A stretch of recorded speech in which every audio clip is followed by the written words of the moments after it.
Hello everyone, magandang araw po at ngayon ibahagi ko po sa inyo ang aking kalaman tungkol sa mga lamang gamot. Tara, let's go at pag-usapan natin ang topic natin today. At ang maliit na prutas na ito ay ang ating pag-usapan ngayon. Ito ang bignay fruits. Ang bignay ay naglalaman ng mga antioxidant na tumutulong labanan ang free radicals sa katawan na maaring magpapabagal ang pagtanda at magpababa ng panganib ng sakit.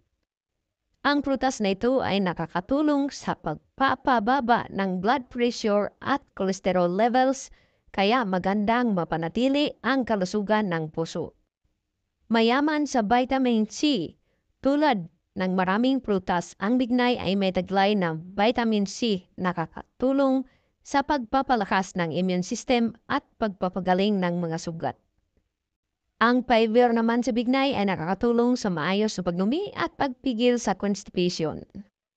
Anti-inflammatory properties. Nakakatulong ito sa pagbawas ng pamamaga sa katawan. Ito din ay may potassium content na makakatulong sa pagpapanatili ng balanseng likido sa katawan at maayos na paggana ng mga kalamnan. Ang bignay ay nakakatulong sa pag-iwas ng mga sakit tulad ng diabetes, sakit sa puso at iba pa.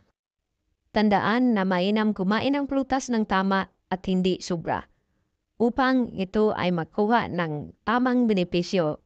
Hanggang dito na lang po at maraming salamat po.